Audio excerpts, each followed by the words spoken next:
O que torna um vilão bem construído e um vilão mal construído. Prepare-se porque ou você morre como herói ou vive o suficiente para me ver analisando vilões mal construídos e bem construídos. Vamos nessa!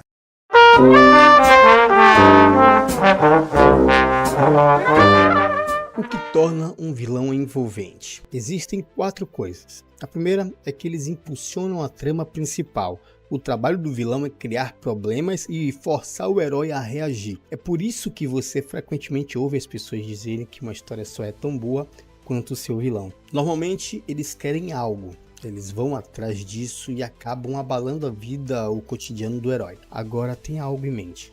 O vilão deve estar ativo ao longo da história. Não queremos que ele fique sentado, esperando para ser derrotado. Ele deve perseguir seus objetivos ativamente e criar obstáculos que o herói terá que superar. O segundo ponto que torna um vilão envolvente é eles causam sofrimento. O que separa um vilão de um antagonista comum são as ações imorais que ele comete. Se você quer um vilão de verdade, ele precisa se engajar com comportamentos prejudiciais. Por exemplo, o Coringa é um vilão porque ele assalta bancos, explode hospitais e mata seus próprios capangas. Mas personagens como Apollo Creed em Rock e o Tenente Gerard em O Fugitivo não são vilões. Embora se oponham aos protagonistas, eles não fazem nada sinistro, eles são apenas os antagonistas. Agora, a grande vantagem de vilões cometerem atos imorais é que essas ações elevam a aposta da história e empurram os heróis ao limite. À medida que o sofrimento aumenta, nós torcemos para que o herói consiga detê-lo e muitas vezes nos preocupamos que talvez não consiga. À medida que o sofrimento aumenta, nós torcemos para que o herói consiga detê-lo e muitas vezes nos preocupamos que talvez não consiga. O terceiro ponto é uma conexão significativa com o herói. E isso é muito crítico. A dinâmica herói-vilão ele precisa ser cativante. Eles não apenas devem lutar pelo mesmo objetivo, mas também representar valores diferentes no processo. É como um romance distorcido, onde os dois lados são atraídos um pelo outro, ao mesmo tempo que se opõem. Eles devem ter pontos em comum, mas também diferenças notáveis na forma como abordam o tema da história. No mínimo, o vilão deve estar alinhado ao herói. Por exemplo, em Dia de Treinamento, o protagonista Jake Hoyt aprende a se tornar um policial de narcóticos enquanto trabalha para o detetive corrupto Alonzo Harris. Alonzo desafia o código de honra de Jake e ao mesmo tempo o obriga a se tornar mais duro. Alonzo é um ótimo vilão para Jake, mas não seria um bom vilão para tipo Donkey Kong. Ele não funciona como vilão de Donkey Kong porque o DK não se importa com o tráfico de drogas em Los Angeles, entendeu? A sua jornada não é sobre a complexidade moral. Ele só quer comer bananas e impedir o malvado Void de chegar ao núcleo do planeta. Então lembre-se, o vilão precisa envolver o herói tanto no nível da trama quanto no nível do personagem. Pode ajudar você a pensar no herói e no vilão como dois lados da mesma moeda. Por exemplo, Batman e Coringa são ambos fora da lei, inteligentes e mascarados, mas diferem em como controlam criminosos e como valorizam a vida humana e como veem o futuro de Gotham. Outro exemplo é o filme Louco Obsessão. O protagonista, Paul Sheldon, é um famoso autor que quebra as 2 pernas em um acidente de carro. A vilã, Annie Wilkes, é sua fã número 1, obcecada, que cuida de seus ferimentos e o mantém prisioneiro. Ambos têm interesses na carreira literária de Paul, mas ele quer escrever histórias mais artísticas, enquanto Annie quer que ele continue a sua série popular de romances. O quarto ponto que torna um vilão envolvente são motivações convincentes. Eu deixei isso por último porque nem todo vilão necessariamente terá uma motivação convincente. Às vezes um personagem não humano como o Exterminador cumpre o papel de vilão e suas motivações são simples e diretas. Mas vamos lá. Agora vamos para exemplos de vilões bem construídos e mal construídos. O primeiro tipo de vilão ruim ou mal construído é o impostor, é a fraude. Isso acontece quando o vilão principal é deixado de lado, geralmente em prol de uma reviravolta na trama. Isso prejudica as conquistas do vilão, diminui o impacto dramático da história e pode atrapalhar a dinâmica herói-vilão. Para um exemplo, a gente tem o Cavaleiro das Trevas Ressurge. Você já sabe o enredo aqui. Bane é introduzido como um vilão imponente, alguém capaz de desafiar Batman, tanto na inteligência quanto na força. Ele é um ex-membro da Liga das Sombras e seu objetivo é completar a missão de Ra's al Ghul de destruir Gotham. Depois de quebrar a coluna de Batman, Bane arrasta nosso herói para uma prisão subterrânea antiga e conta que o filho de Ra's al Ghul foi criado lá com a ajuda de um protetor que o ajudou a escapar. Bane então toma Gotham como refém, prende a polícia no subsolo, constrói um exército, ajuda Ra's Ward a marcar um touchdown e transforma o reator de fusão nuclear em uma bomba capaz de destruir a cidade. Tudo isso prepara para a batalha final. Bane e Batman duelam enquanto os exércitos se enfrentam e Batman vence um combate direto de forma emocionante. Mas é aí que sua antiga paixão,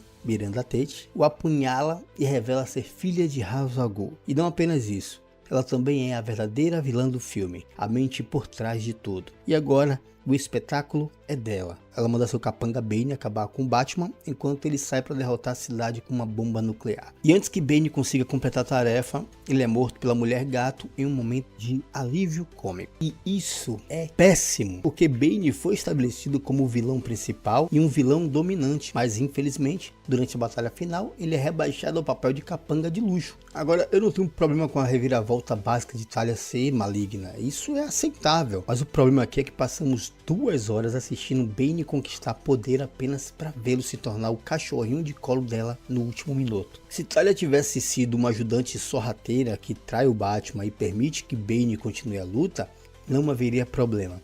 Mas apresentá-la como a grande vilã e a mente por trás de tudo mina tanto o personagem de Bane quanto a história como um todo. O fato de Bane ser morto por uma personagem secundária de maneira cômica só piora, o que adiciona um insulto a esse filme. Agora, um bom exemplo de vilões bem construídos. Pouca gente viu esse filme e menos ainda leram o livro que ele se baseia. Mas como você sabe, aqui eu gosto de jogar luz a joias escondidas. Então vamos olhar para um chamado Harry Potter e a Pedra Filosofal. Provavelmente você não conhece, é sobre um garoto bruxo que vai para uma escola de magia. Ele se vê envolvido em um grande mistério. É um material muito subestimado, mas aqui temos a primeira entrada da série Harry Potter, onde aprendemos que Harry sobreviveu ao ataque do bruxo das trevas Voldemort. Esse sujeito assassinou os pais do garoto, mas só deixou nele uma pequena cicatriz. E desde aquele dia, Voldemort está desaparecido e a comunidade bruxa tem medo até de pronunciar seu nome. No presente, Harry frequenta Hogwarts e encontra vários personagens em comuns, incluindo o excêntrico professor Quirrell e o hostil professor Snape. Mais tarde,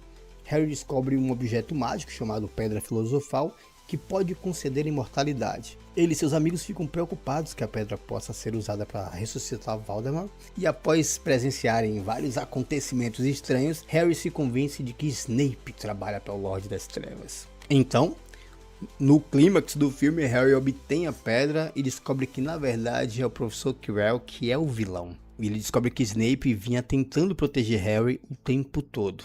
Agora, Harry precisa enfrentar o professor, que na verdade serve de hospedeiro para o enfraquecido Voldemort. Voldemort oferece a Harry o poder de ressuscitar seus pais, mas o garoto recusa a oferta e derrota seu maior inimigo. Isso funciona porque Voldemort é estabelecido como o vilão supremo desde o início, enquanto aguardamos para descobrir se Snape o serve. Depois, temos a reviravolta que o professor é o verdadeiro servo maligno e que Snape parecia culpado porque investigava muito de perto. Que também descobrimos que Quirrell vinha agindo como hospedeiro de seu mestre. Isso possibilita uma batalha final convincente, onde o jovem e inexperiente Harry derrota uma versão enfraquecida de seu maior inimigo. Então isso permite um final feliz e ainda promete um conflito maior no futuro. Agora, o segundo tipo de vilão mal construído é o vilão da lógica quebrada. Esse aqui é o vilão que faz planos sem sentido ou toma decisões ilógicas. E ainda assim, esses planos e decisões funcionam, apenas porque o roteiro quer que funcione. É assim. A história não pune o vilão por ser estúpido. E isso geralmente é resultado de motivações quebradas ou mal resolvidas. Por causa disso, a falta de conflito significativo, falta de sofrimento e falta de teste de valores para o herói. Falamos disso nesse vídeo aqui em cima no card. É a diferença de heróis bem construídos e mal construídos. Para um exemplo de vilão mal construído Vamos para Guerra dos Mundos agora, o mais novo, 2025. Guerra dos Mundos é sobre uma invasão alienígena contada por meio de videochamadas, clipes de notícias e reações do Ice Cube. Cube trabalha para o Departamento de Segurança Interna e espiona todo mundo, inclusive seus próprios filhos. Então os alienígenas invadem e logo descobrimos que eles estão aqui para devorar nossos dados. Não sei por que os alienígenas querem dados, eu não sei que benefício isso lhe ia trazer e por que não forçam as pessoas a produzir mais dados, mas tipo, eles matam pessoas nesse filme porque eles não querem que a gente continue por aqui para gerar mais fotos no Facebook, mais fotos de gato no Instagram, sei lá. Por que prejudicar sua própria fonte de alimento? Isso não faz sentido. Agora, os alienígenas não são os únicos vilões estúpidos aqui. Também temos um maníaco chamado Donald Briggs. Ele é o diretor do Departamento de Segurança Interna e anos atrás criou um programa de vigilância chamado Goliath, sabendo que isso atrairia os alienígenas para a Terra. Por que um secretário de segurança faria isso? Ele queria violar a privacidade de todo mundo porque é um controlador obsessivo, assim como o personagem do Ice Cube. Beleza, isso até dá uma boa dinâmica de herói e vilão aqui, mas quando os alienígenas invadem, tudo isso desmorona. E Briggs embarca num trem tipo de loucura, velho. Em vez de reagir de forma apropriada ao fato de que os alienígenas estão destruindo seu mundo, ele simplesmente parece se divertir com o apocalipse e se dá tapinha nas costas por ter causado isso. Não há lógica nisso, não faz sentido. O personagem está quebrado. O filme está quebrado, a gente que assiste fica quebrado. Esse filme é ruim porque as ações e motivações do vilão existem apenas para manter de pé o enredo sem cérebro. O diretor Briggs é agressivamente estúpido. Uma coisa é ser controlador, mas não dá para agir como se tudo tivesse ótimo quando o mundo que você quer controlar está sendo destruído. Vilões péssimos. Filme péssimo. Agora, falando em Alien, vamos dar um bom exemplo aqui de um vilão bem construído, Aliens: O Resgate. Aqui a gente tem uma coleção semelhante de vilões. Por um lado a gente tem os mortais xenomorfos, eles infestam uma colônia de terraformação, capturam colonos e os usam para se reproduzir. Depois, quando os fuzileiros espaciais chegam e passam a representar uma ameaça, os xenomorfos lutam para sobreviver. Também temos um vilão humano na figura de Carter Burke. Ele é um representante escorregadio da corporação de Weyland-Yutani, que deseja criar armas a partir dos xenomorfos. Burke é uma estrela em ascensão dentro da empresa e ele está disposto a fazer o que for preciso para lucrar com os alienígenas. Ellen Ripley, por sua vez, está determinada a eliminar o xenomorfo. No passado, como você deve ter assistido, ela viu o xenomorfo massacrar os seus amigos. E agora, ela se alia a Burke quando ele promete que irá destruir as criaturas. No entanto, mais ou menos na metade do filme, ela descobre que Burke ordenou que os colonos recuperassem ovos de xenomorfo para pesquisas de armas biológicas. Mais tarde, Burke tenta soltar um par de facehugger contra Ripley e uma jovem garota na esperança de engravidá-las para que os embriões alienígenas pudessem ser contrabandeados de volta para a Terra. Ele então tenta encobrir suas ações mentindo e tentando assassinar, e finalmente encontra um destino fatal na mão das próprias criaturas das quais tanto queria lucrar. Isso funciona porque, antes de tudo, os xenomorfos são consistentes e críveis em termos de suas motivações básicas, porque isso os torna um inimigo aterrorizante e permite a criação de um vilão humano que é ainda pior. O terceiro tipo de vilão mal construído é o vilão pouco convincente. Esse é o vilão subdesenvolvido que não parece uma ameaça real. Pode sofrer de caracterização mal feita, suas escolhas e ações podem soar forçadas, as motivações são mal elaboradas ou pouco realistas, e a dinâmica herói-vilão pode ser fraca. Um exemplo disso é o vilão de O Espetacular Homem-Aranha 2. Esse é aquele filme em que a gente tem 3 supervilões em uma única história, porque o estúdio esqueceu que outro filme do Homem-Aranha já havia cometido o mesmo erro menos de uma década antes. Então, embora todos os 3 vilões sejam mal desenvolvidos à sua maneira, o que eu quero destacar aqui é o Duende Verde, também conhecido como Harry Osborn. Harry nem sequer é mencionado no primeiro filme, e em vez de introduzir seu personagem aqui com paciência e cuidado, o roteiro decide acelerar sua trajetória de filho enlutado a lunático assassino. Agora, no início descobrimos que seu pai, Norman, sofre de uma doença genética rara, então Norman morre depressa para que Harry possa se sentir mal e aprender que ele também logo morrerá da mesma doença, mesmo sendo 30 anos mais novo que o pai. Mas espere, há boas notícias. Ele só precisa do sangue do Homem-Aranha para criar uma possível cura. Então, há uma notícia ainda melhor. O melhor amigo de infância de Harry Harry é o Peter Parker, que por acaso tira fotos do Homem-Aranha. Não é ótimo quando você está morrendo de uma doença misteriosa e seu melhor amigo de infância tem acesso fácil à cura? Enfim, os dois caras passam um tempo juntos e falam sobre como são grandes amigos, embora o diálogo e as interações entre eles não demonstrem isso. Mais tarde, o Homem-Aranha se recusa a ceder seu sangue, temendo que isso transforme Harry em outro Homem-Lagarto, e isso força Harry a procurar outra solução. Com a ajuda de Electro, Harry invade os laboratórios da Oscorp para se injetar com veneno de aranha perigoso. Isso quase o mata, mas de alguma forma há um traje especial ao alcance que consegue reverter os efeitos da injeção fatal e transformá-lo em um super vilão.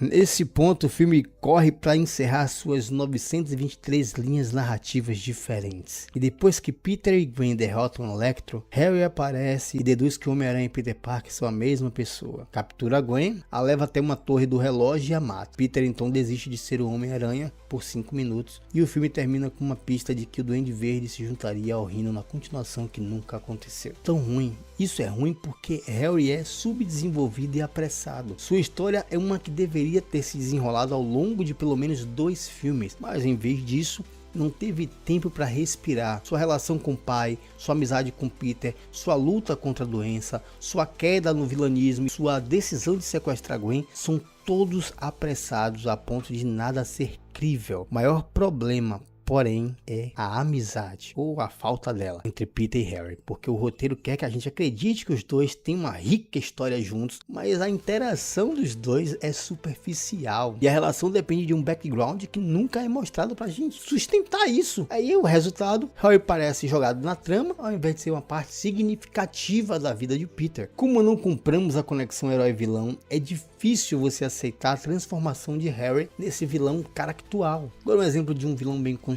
Santino D'Antonio em John Wick capítulo 2. Santino é um chefe de crime que quer conquistar um assento na alta cúpula. Para isso ele precisa que sua irmã morra e contrata John Wick para matá-la. Assim como Harry Osborn, Santino não foi introduzido no primeiro filme, mas ele tem um histórico como protagonista. Santino fez um favor a John no passado e agora é hora de cobrar a dívida. Então John inicialmente recusa e Santino destrói sua casa antes de forçá-lo a sair da aposentadoria. John então parte em missão para matar a irmã do Santino e depois disso o Santino trai o John e coloca uma recompensa por sua cabeça. John então caça Santino e o encontra no Hotel Continental, onde assassinatos são proibidos. Mas nesse ponto John já foi levado ao limite e quebra as regras para eliminar seu inimigo. Isso funciona porque, embora Santino não apareça no primeiro filme, nós acreditamos em sua relação com John por causa de como os personagens interagem entre si. Santino procura John como um pedido, John recusa. Santino explode sua casa como punição. Isso nos diz muito sobre Santino como personagem, muito sobre o relacionamento deles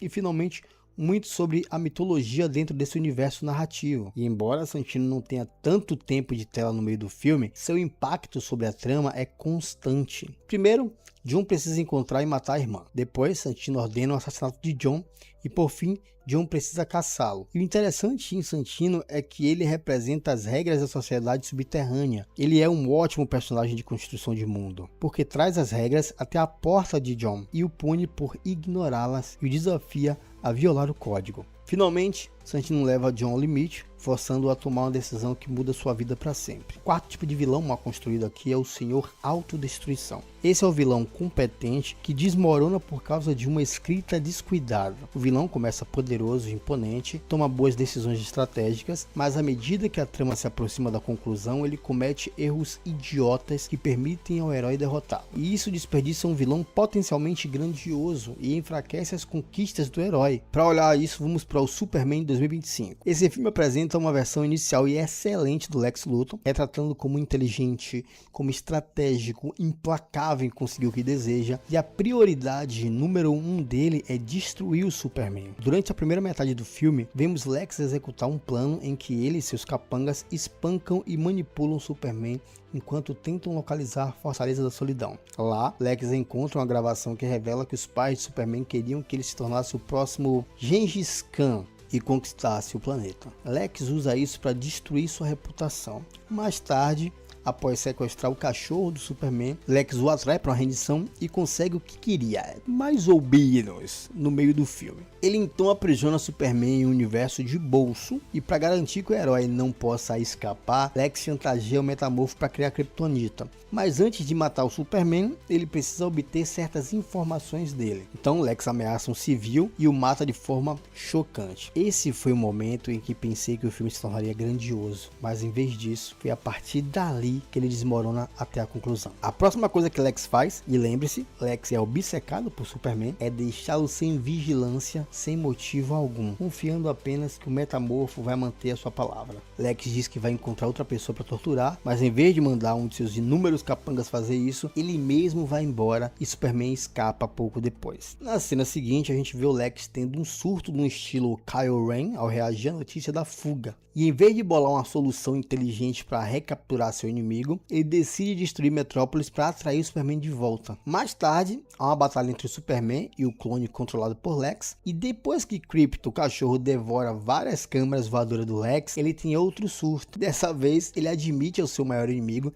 que sente inveja dele, e faz isso diante de seus subordinados mais leais. Esse vilão, que parecia promissor, termina o filme tendo um ataque de pelanca e sendo atacado por um cachorro em tom de comédia. E isso é muito ruim, porque Lex desmorona no meio da história. Ele começa como um vilão friamente competente, obcecado em eliminar o Superman, e depois de capturá-lo, deixa sua maior conquista sem vigilância. Ninguém sabe por quê. Se você é obcecado por algo e consegue pôr as mãos nisso, você se afastaria? Você deixaria sem segurança? Especialmente quando você tem dezenas de pessoas para dar ordens. E a parte triste é que há uma solução simples aqui. Nesse ponto da história, Lois e seu Incrível estão tentando resgatar o Superman. Tudo o que seria necessário é fazer com que eles criassem uma distração que chamasse a atenção de Lex e desse a Superman a oportunidade de escapar. Mas em vez disso, o que acontece é que Lex convenientemente desaparece só para a trama andar. Pior ainda, após a fuga, Lex passa o resto da história saindo dos trilhos, porque apesar de ter estudado Superman pacientemente durante anos, como diz o filme, ele se perde. E eu entendo que isso seja um grande revés para Lex, mas um grande vilão responderia levando o desafio, não se desfazendo pelo resto da história. Então isso acaba tornando as conquistas do Superman pouco impressionantes. Além disso, Lex não cria desafios ou dilemas significativos para o Superman durante a batalha final. No meio da história, durante o que acredito ser a cena mais forte do filme, Superman enfrenta uma escolha brutal: ou sacrificar vidas humanas ou sacrificar informações valiosas. E ele sofre muito com isso. E eu esperava que o filme entregasse um dilema semelhante mais adiante, mas em vez disso, o final é apenas uma sequência colorida em CGI, onde Superman só voa por aí e vence. Para um bom exemplo de vilão bem construído, vamos aqui para Annie Wilkes. Já falamos dela antes no vídeo, por ela ser uma fã obcecada que sequestra seu autor favorito e a força a escrever um livro que ele odeia. Assim como Lex, Annie é instável e obcecada, mas o caminho dela rumo à autodestruição é construído de um jeito que torna a dinâmica herói e vilão envolvente ao longo de toda a história. No começo, Annie faz o papel de enfermeira benevolente que quer ajudar o Paul a se recuperar. Só mais tarde, Paul percebe que está preso na casa dela e então tenta enganá-la, mandando-a buscar coisas de que ele precisa para escrever. Sempre que ela sai, ele se arrasta pela casa em sua cadeira de rodas e tenta escapar, mas suas tentativas de fuga falham e Annie percebe, punindo-o por cada tentativa. Ao longo do filme, ela vai ficando cada vez mais instável mentalmente e começa a cometer erros que atraem um policial até sua porta. Quando o policial chega, Annie esconde lá o autor favorito dela no porão, mas Paul encontra uma maneira de alertar o policial. E isso leva a uma tragédia, e depois de assassinar o policial, Annie declara que vai matar Paul e também a si mesma, mas Paul ganha mais tempo prometendo a ela a parte final de seu novo romance. Ela cai na armadilha e ele lança um ataque final contra sua fã obcecada. Depois de recuperar suas forças ao longo do filme, ele a ataca com sua máquina de escrever e os dois travam uma batalha feroz até a morte, da qual Paul sai vencedor. E isso funciona muito porque a obsessão de Annie por Paul é convincente, porque é consistente. Ela o mantém refém, ela obriga a escrever um livro e se torna cada vez mais vilanesca quando o pega tentando escapar. Há também uma forte dinâmica herói e vilão. Paul a engana ela para tentar fugir e ambos se enfrentam explorando a fraqueza um do outro. A eventual autodestruição de Annie resulta do isolamento, da instabilidade mental e da falta de recursos. Diferente de Lex, ela não tem uma equipe de subordinados iluminados em quem confiar. Ela tá sozinha, velho. Isso significa que não pode vigiar Paul 24 horas por dia. Mesmo depois de cometer esses erros críticos, ela continua sendo uma ameaça legítima e dá a Paul a luta de sua vida no final. Agora me fala, quem você acredita serem os piores vilões que existem e quem são os melhores? Comenta aqui, me fala. Obrigado por assistir até aqui. Valeu!